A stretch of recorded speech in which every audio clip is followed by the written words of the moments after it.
মোৰ মা। যেতিয়া মই সৰু আছিলোঁ মাক বহুত আমনি কৰিছিলোঁ। মায়ে কোৱা কথাবোৰো নামানিছিলোঁ। সৰু সৰু কথাত মাৰ লগত কাজিয়া কৰিছিলোঁ। কিন্তু মই যিমানেই গুণ্ডা হ'লেও মোৰ মায়ে মানুহৰ আগত মোৰ ল'ৰা ভাল বুলি প্ৰশংসা কৰিছিল। আজি ঘৰৰ পৰা বহুত দূৰত আছোঁ। সঁচাকৈ মাৰ বহুত মনত পৰিছে। ইয়াত আহি গম পাইছোঁ মা মানে কি। যেতিয়া কোনো দুখ কষ্ট আহি পৰে প্ৰথমে মাকেই ভাবোঁ।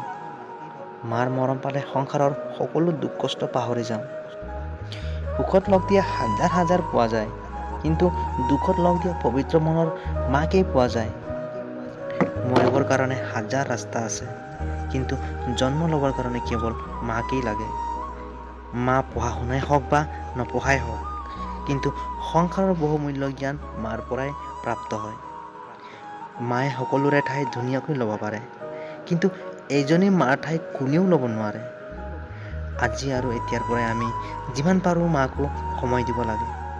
কিয়নো এই পৃথিৱীত এনেকুৱা মানুহ আছে যাৰ লগত মা আছে তেওঁৰ লগত সময় নাই, আৰু যাৰ লগত সময় আছে তেওঁৰ লগত মা নাই। ধন্যবাদ।